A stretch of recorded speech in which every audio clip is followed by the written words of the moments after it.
Music. Go for launch. Yeah. Full court press. CJ. Yeah.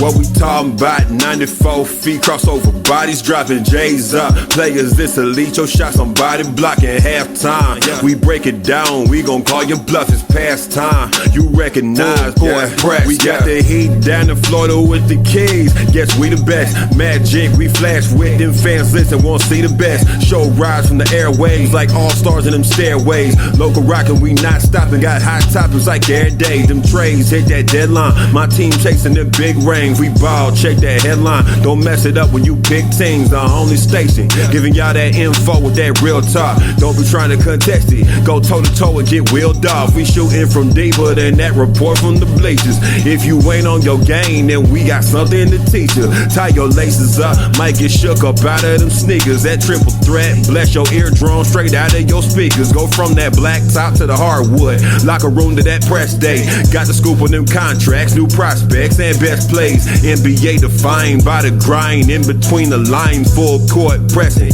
finessing, read the signs. What we talking about? 94 feet, crossover bodies dropping. Good morning, basketball world. This is the Rally Association podcast, and this is the Wednesday edition. It was December 4th, 2019. I'm your host, Dane Thompson, checking with you live this morning here on Spreaker, iTunes, Google Podcasts, iHeartRadio, and everywhere, Podomatic, any place you can find a podcast, we're going to be here for you every single morning throughout the NBA season, Monday through Friday. Also, check out RoundTheAssociation.com and check us out on Facebook and follow me on Twitter at DannyDANNY, number 3 Thompson on Twitter. So, crazy night in the NBA last night. When I say crazy night in the NBA on that Tuesday, there was really a bunch of really good games last night. It was a 7-game schedule last night in the NBA, and I'm going to tell you, it didn't disappoint. So before we get into it, like I said, let's start with the game of the night. And this game is really a two-pronged night that started the entire night, but then other games that just came out being great. So the big game of the schedule last night was out in Denver. The two best teams of the Western Conference, two arguably the best teams of the Western Conference, matched up in Denver last night as the LA Lakers take on the Denver Nuggets. And it was an interesting game. The Lakers had a few guys with flu-like symptoms, including Anthony Davis. Davis took an IV in the third quarter and just went off after the third quarter. He had 13 of his 25 points in that quarter. Lakers took care of business, 105-96 over the Nuggets. LeBron James and Davis both scored 25 points in the game.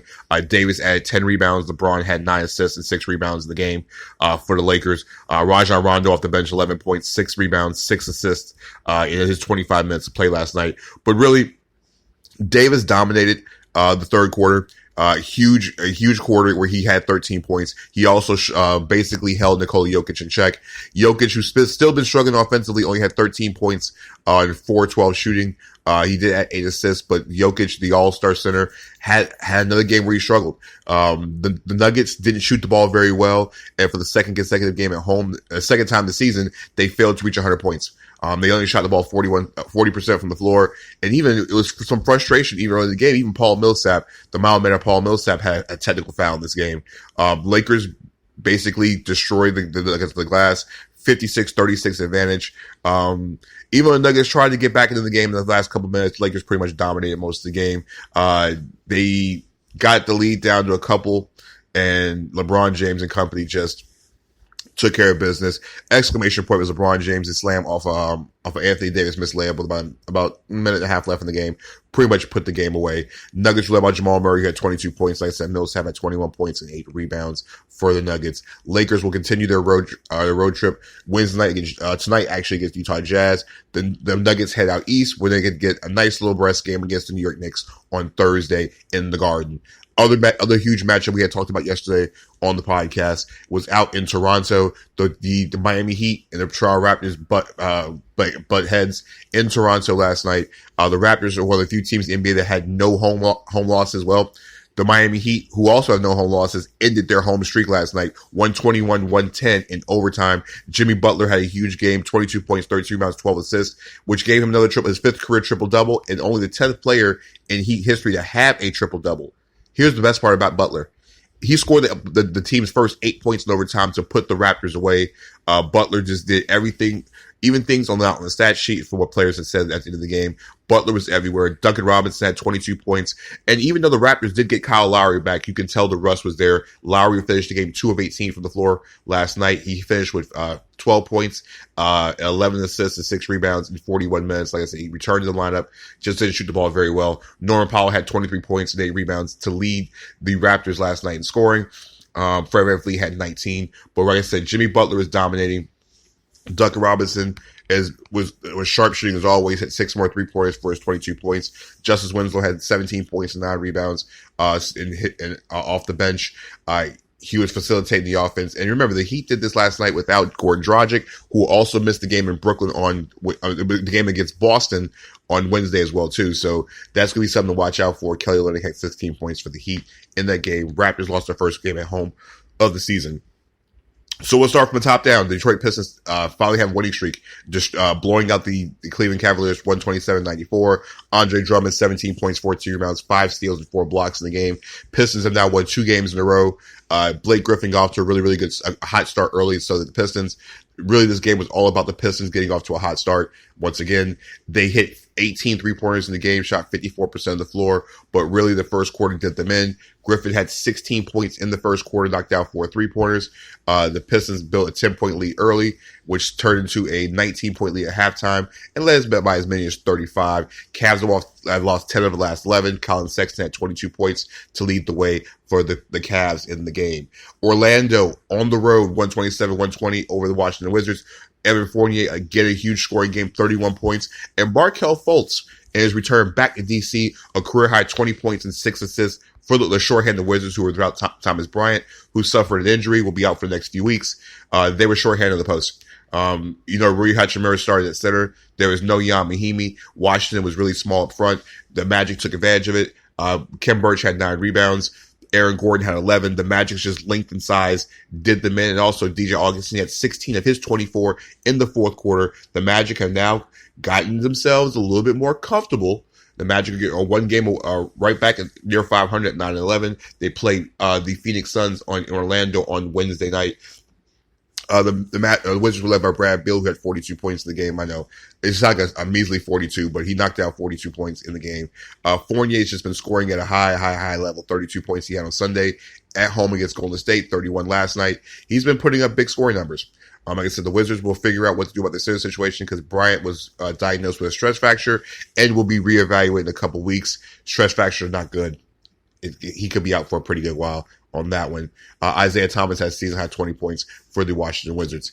Out in New Orleans last night, Luka Doncic had 33 points and a career high 18 rebounds as the Mavericks blew away the Pelicans in New Orleans, 118-97.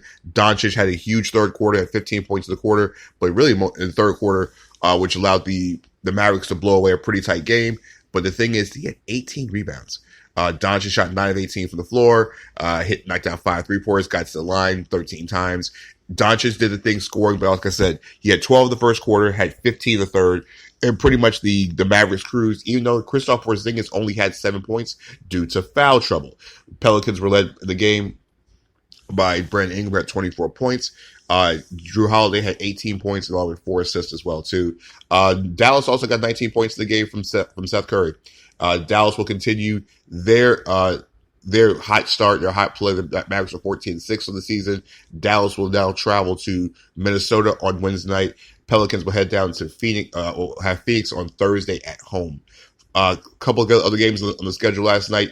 Out in San Antonio might have been the most interesting game of the night. The San Antonio Spurs in double overtime beat the Houston Rockets 135-133 in double overtime. Really, the game was about Lonnie Walker off the bench, 28 points, which was a career high off the bench. Another guy the Spurs have in their arsenal that they cannot find minutes for because they're so backloaded and deep at the guard position. James Harden, just a regular night for him, 50 points, but an interesting fourth quarter call that could have costed this. That might turn the entire tide of the game. James Harden had a slam dunk that was reversed in a 13-point game. The Rockets dropped 102-98 the third, 89 in the fourth quarter. Harden had a dunk that was reversed because he said the ball was not in the cylinder, which it was. And that call sparked the Spurs comeback. And they, like I said, they They took care of business. Lonnie Walker, like I said, the 28 points was a career high. Is every time Lonnie Walker gets on the court, he always seems to make some interesting things happen. Walker was 10 of 18 from the floor, 4 of 7 from the 3-point line.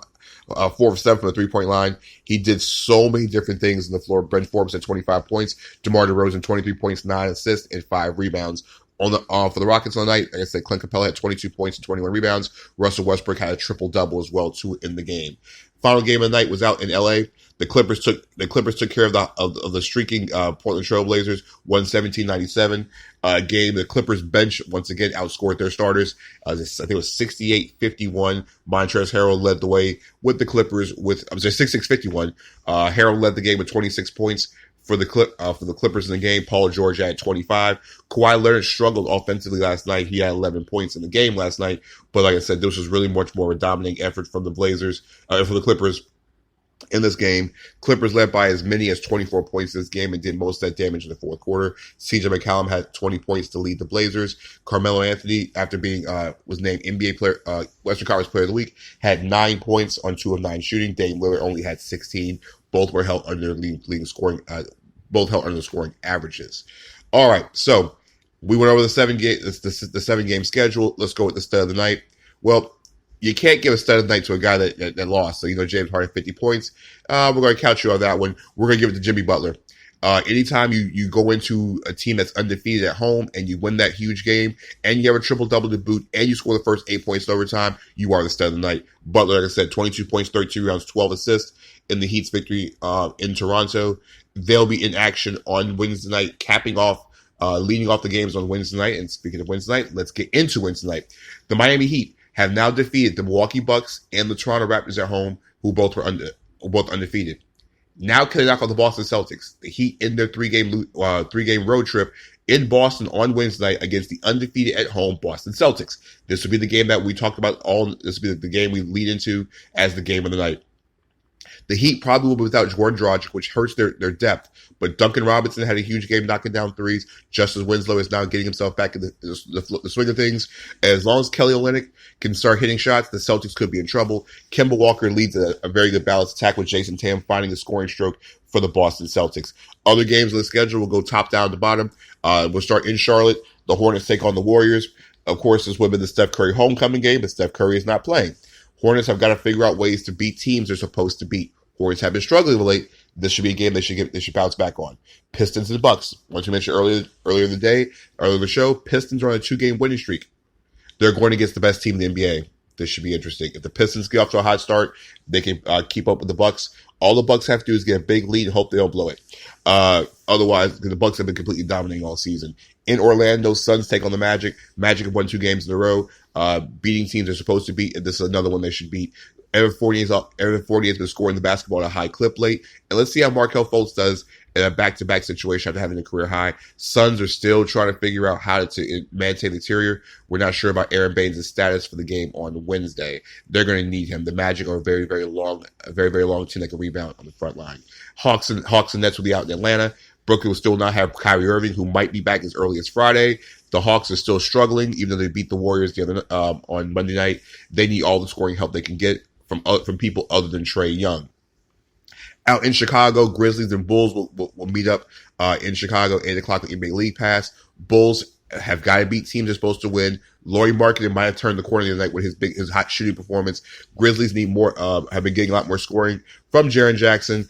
Now the question is, can they figure out who else is going to score outside of Ja Morant? Hey, Tyus Jones, this is your perfect opportunity. League Pass, 8 o'clock, Pacers and Thunder. Pacers are starting to get healthy. The Thunder are still the Thunder are playing consistently, even though they're 8-11. They've been having their up and down moments all season. But the Pacers have started to get their health back.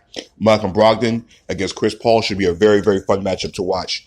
Timberwolves and Mavericks. Mavericks just played last night. Very impressive. Luka Doncic, 33 and 18 rebound, 33 points, 18 rebound effort against the Timberwolves team that's been sparked by the player Jeff Teague coming off the bench. It's real interesting when a guy like Teague, who's been around the league for a very, very long time, can come off the bench and spark something different. Andrew Wiggins and Karl Anthony Towns are still 2 of the best in the league.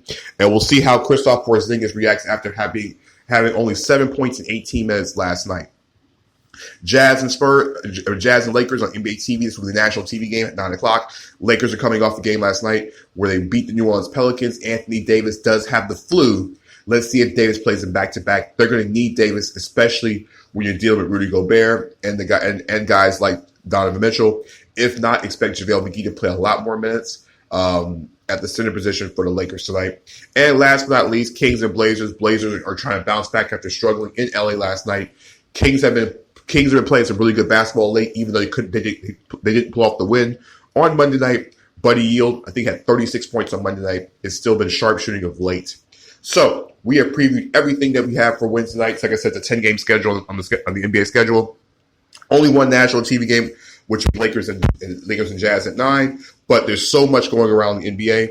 And like I said, follow me on Twitter at Danny DANNY, the number 3 Thompson on Twitter, as well as Around the Association on Facebook and on the website, which is aroundtheassociation.com.